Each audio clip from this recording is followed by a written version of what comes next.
ఏమైందమ్మా? ఇక్కడ ఇక్కడ ఆనంద భైరవి, నన్ను దెబ్బ మీద దెబ్బ కొట్టడానికి చాలా చేస్తున్నావు కదా. నేను కొట్టే దెబ్బ కోసం కూడా నువ్వు వెయిట్ చెయ్యి. కానీ సాయంత్రం నువ్వు ఇచ్చే ఆ ట్విస్ట్ ఏంటో తెలియక పిచ్చెక్కిపోతుంది. అక్కడ అక్కడ అబ్బా సారీ అమ్మా. గోకమే ఇక్కడ ఇక్కడ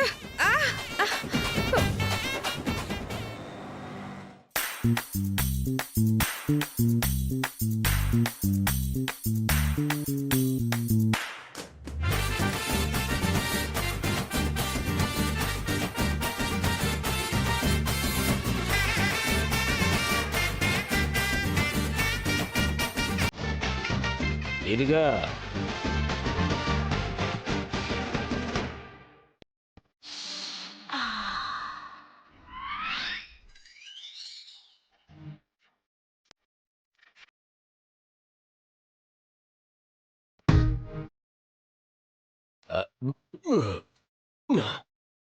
ఈవిడా నేను అలాంటాను కాదయ్యా. ఏంది వీడి కంటికి నేను అట్టా కనబడున్నానా?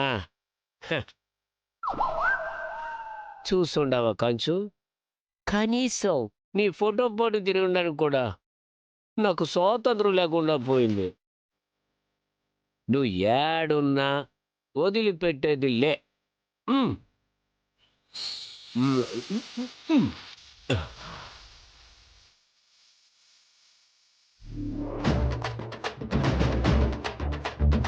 వసే కంచు, నా గుండెల్లో దూరిన చుంచు, పసిబాలుల్లాగా మద్యం మత్తులో ఊగుతున్న నన్ను జాలి దయా లేకుండా గాలి ధూళికి వదిలేసి అలా ఎట్టా వదిలేసి వెళ్ళిపోయావే కొంచెం. మొగుడంటే కనీసం లెక్కన ఉందా నీకు? ఇట్స్ టూ మచ్ కంచు, టూ మచ్. నిన్నేం అడిగుండాను? మనులు అడిగానా, మాణిక్యాలు అడిగానా? 90 mlకి ఒక 70 రూపీసే కదా నిన్ను అడిగుండాను. ఆ మాత్రం దానికి పారిపోతావా? ఆఫ్టర్ ఆల్ 90 కోసం నైట్కి నైట్ నన్ను అనాథం చేసి పారిపోయిండవా? ఇది నీకు ఏమాత్రమైన న్యాయంగా ఉంది కంచు? వదలా, నిన్ను వదలా.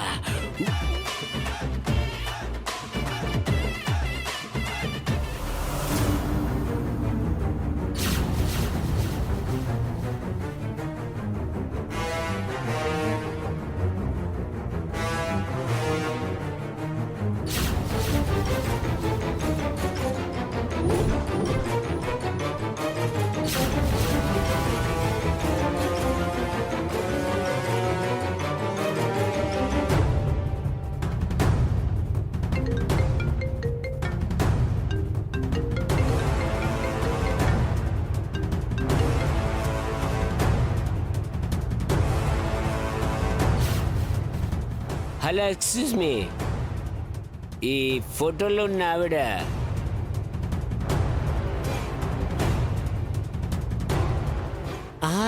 ఆ టైప్ కాదు, ఫ్యామిలీ టైప్. మా ఆవిడ బాబు. మా ఆవిడ కనిపించకుండా యాడికో పోయి ఉండదు. నేను దీని మీద బెంగెట్టుకొని ఎత్తుక్కుంటా తిరుగుతుండాను. తమరెక్కడైనా చూసుండుంటే ఓ తూరు చూసి చెప్పండి బాబా.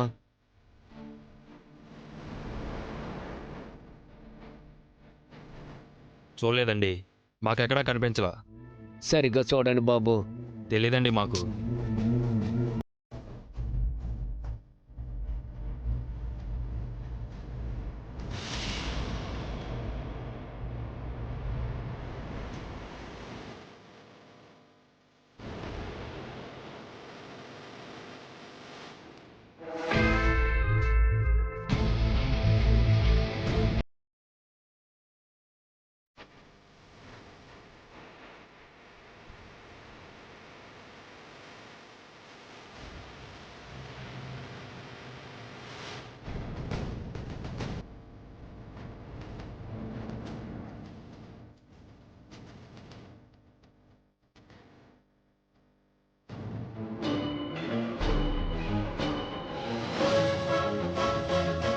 ఏం కావాలంట అతనికి?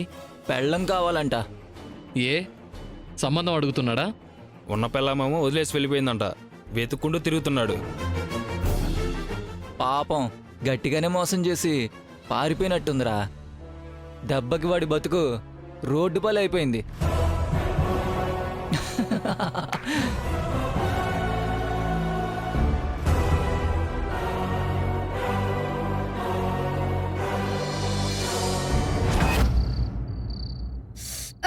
ఓ దేవుడా!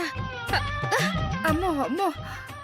అడకత్తెరలో పాక్స్ ఎక్క మాదిరిగా మారిందేంది నా పరిస్థితి.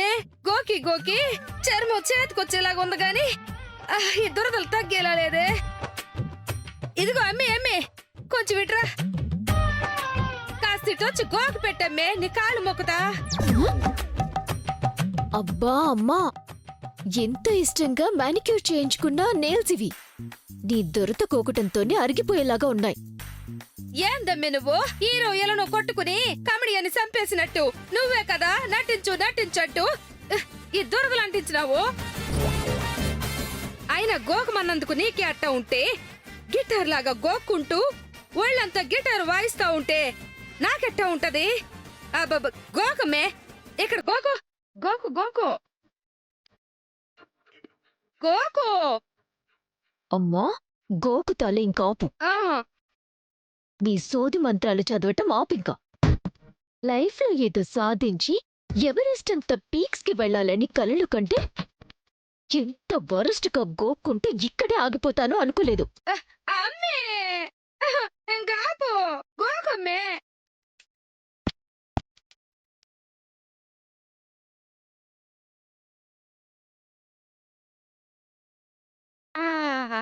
ఆనంద భైరవి ఇస్తానన్న ట్విస్ట్ ఏంటో అర్థం కాక బుర్ర బద్దలైపోతుంటే నాకు ఈ గోకుడు కోలొకటి. అమ్మే గోకు.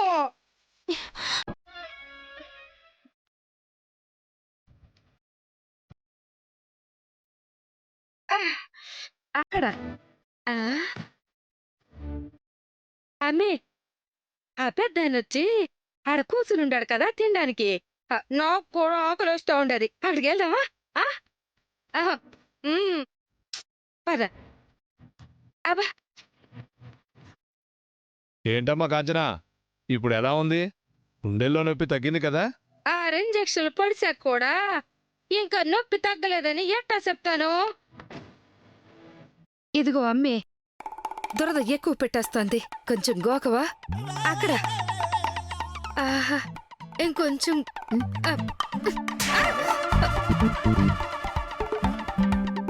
డిన్నర్ రెడీ అయింది, అందరూ రండి భోంచేద్దాం. కూర్చోండి. అక్క, ఒక్క నిమిషం. ఒక ముఖ్యమైన విషయం మీ అందరితో చెప్పాలి.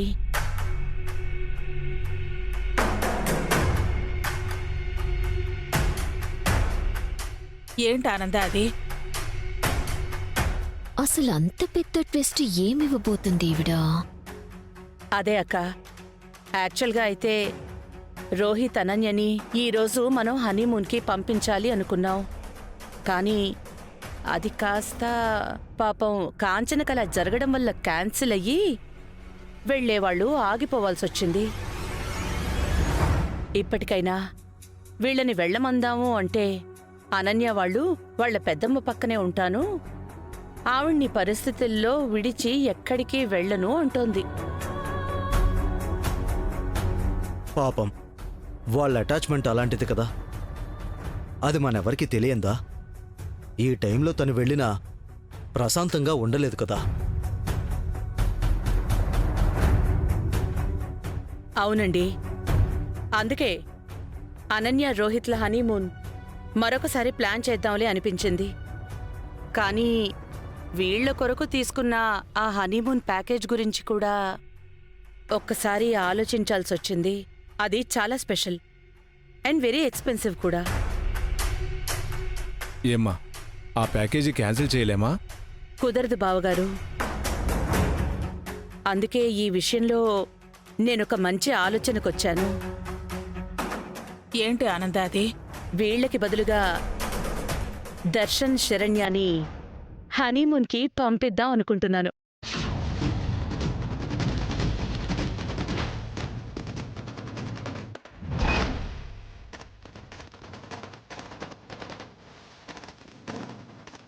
దర్శన్ శరణ్యల హనీమూన్.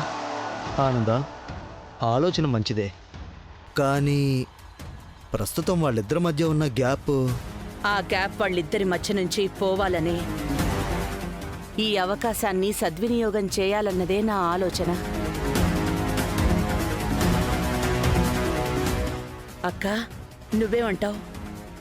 నీది చాలా చక్కటి ఆలోచన ఆనంద.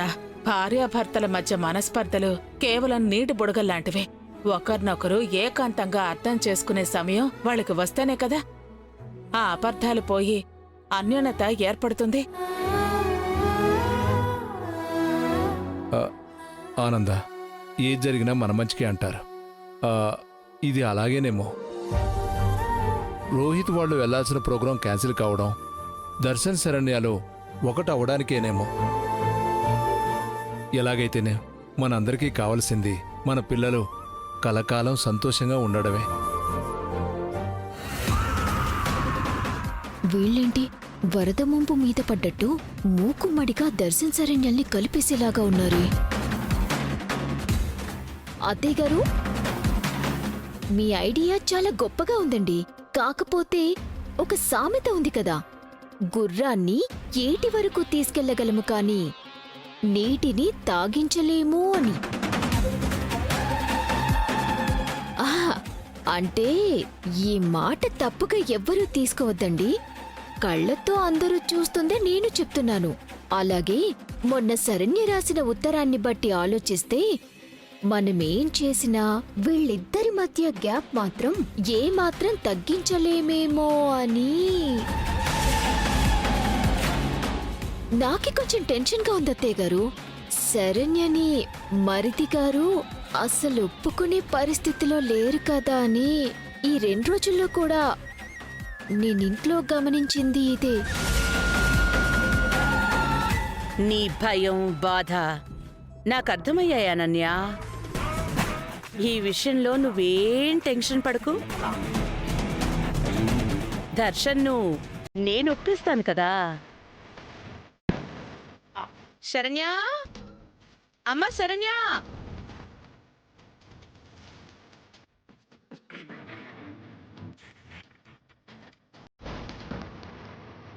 ఏంటత్తయ్య? నీకు హనీమూన్కి వెళ్ళడం ఇష్టమే కదా?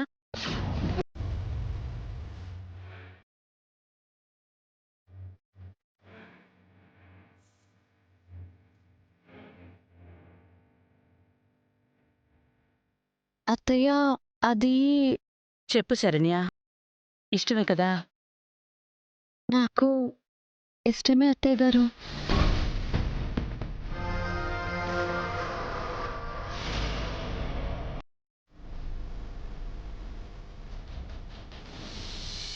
చూసావా అనన్య, శరణ్య ఓకే చేసింది కాబట్టి దర్శన్తో కూడా కాస్త తను అర్థం చేసుకునేలా చెప్పామంటే ప్రాబ్లం క్లియర్ అయిపోతుంది.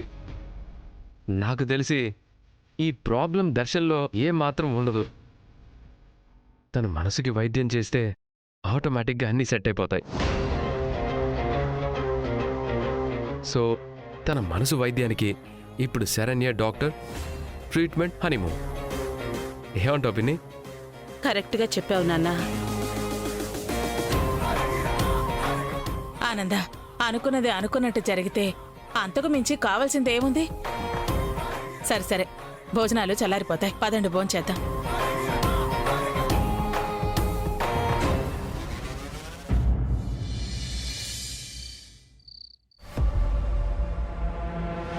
కోడలి పిల్ల,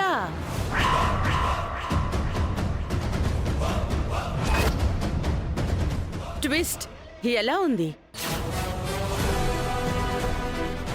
మొత్తానికి ఈ ఆనంద వేసిన ప్లాన్తో నీకు సరదా తీరిపోయింది.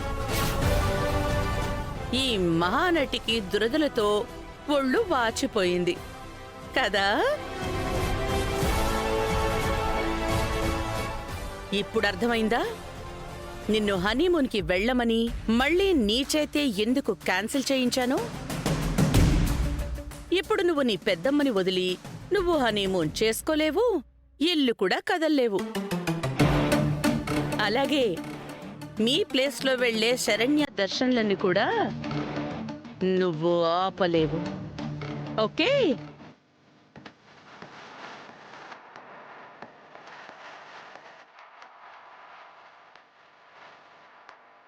అమ్మీ ఇంకా ఎంత చూసినా ఏంది ప్రయోజనమో? కుటుంబం మొత్తము వాళ్ళ హనీమూన్కే ఓటేసి ఉంటారు. ఇంకేం చేసేదిలే. అమ్మే కొద్దిగా దొరద పెడతా ఉండది. కోకమ్మే.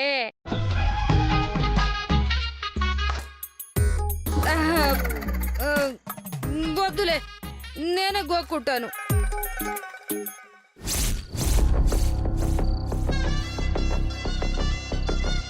ఆనంద భైరవి, కుక్కలా నన్ను ఇల్లు కదలకుండా ఇంట్లోని కట్టేసి నీ కొడుకు కోడల్ని ఎంచక్క హనీమూన్కి పంపించే ప్లాన్ చేస్తావా? భలే దెబ్బ కొట్టావు కదూ. అయినా నువ్వు కొడితే పడుండటానికి నేను బురద పాముని కాదు, త్రాచు పాముని. నా విషయంలో విషయం ఎంత పవర్ఫుల్లో చూపిస్తానుగా.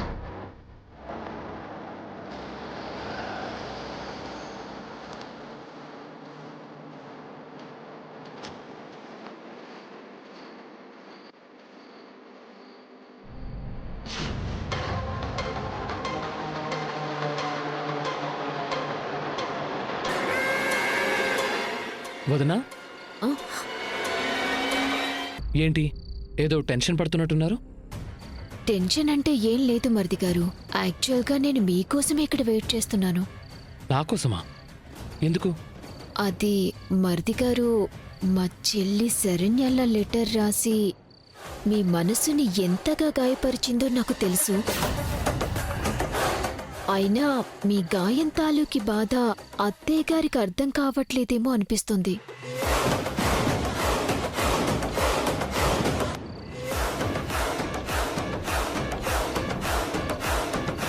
అంటే అది నా చెల్లి జీవితమే అనుకోండి. తను సంతోషంగా ఉండాలని నేను కోరుకుంటాను. అది ఓకేనండి. కాకపోతే తల్లి బిడ్డ న్యాయం అంటూ ఒకటి ఉండాలి కదండి మరిది గారు. పాపం మీ గురించి, మీరు అనుభవించే మానసిక వేదన గురించి కూడా ఆవిడ పట్టించుకోకపోతే ఎలా? ఇక మీ పరిస్థితి ఏమైపోవాలి? అది నాకు తెలిసిందే కదా వదిన. ఇప్పుడు మీరేం చెప్పాలనుకుంటున్నారు? మీ గాయం మీద అత్తయ్య గారు మరోసారి కారం చల్లబోతున్నారు.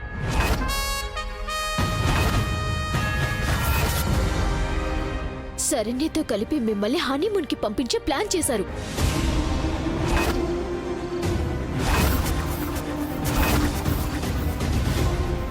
ఏంటి? హనీమూనా? నేను ఇలాగే షాక్ అయ్యాను మరిది గారు. ఇప్పుడున్న ఈ పరిస్థితుల్లో అసలు ఒకరి మొహాలొకరు చూసుకోవటానికి చాలా గిల్టీగా ఉంటే, అటువంటిది అదేదో తేడా అని ఉత్తరం రాసిన శరణ్యాని మీరెలా యాక్సెప్ట్ చేస్తారో, తనతో హనీమూన్కి ఎలా వెళ్తారో నాకు అర్థం కావట్లేదు. మరిది గారు, ఇదంతా అత్తయ్య గారు ఇంట్లో అందరితోనూ చెప్తుంటే నేను విన్నాను. ఇప్పుడు మీరు వెళ్ళాక మీతో కూడా చెప్తారేమో. వెళ్ళండి మరిది గారు.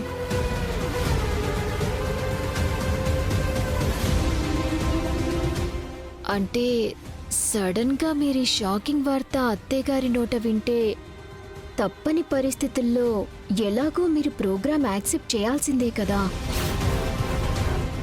కాకపోతే కాస్త ముందుగా ఈ మాట మీకు తెలిస్తే మనసు రాయి చేసుకోవటానికి కాస్త టైం ఉంటుందనిపించి మీతో చెప్పాను మరిది గారు. మీరొచ్చి చెప్పినా చెప్పకపోయినా ఈ మనసు ఎప్పుడో రాయిలా మారిపోయింది.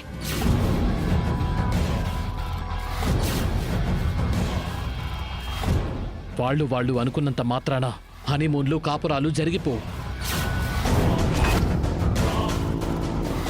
ఈ ప్రాణం పోతుందేమో గాని ఎప్పటికీ శరణ్యని నా భార్యగా అంగీకరించాను.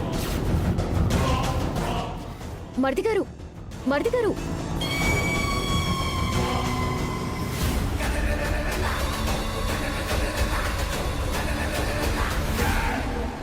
అమ్మయ్యా, పరకా పరకా చేర్చి కొండంత గడ్డివాముని పేర్చి దాన్ని ఒక్క అగ్గిరవ్వతో నేలమట్టం చేయొచ్చు అని పాపం ఆనంద భైరవి అంచనా వేయలేకపోతుంది. ఇప్పుడు ఏం చేయగలదు?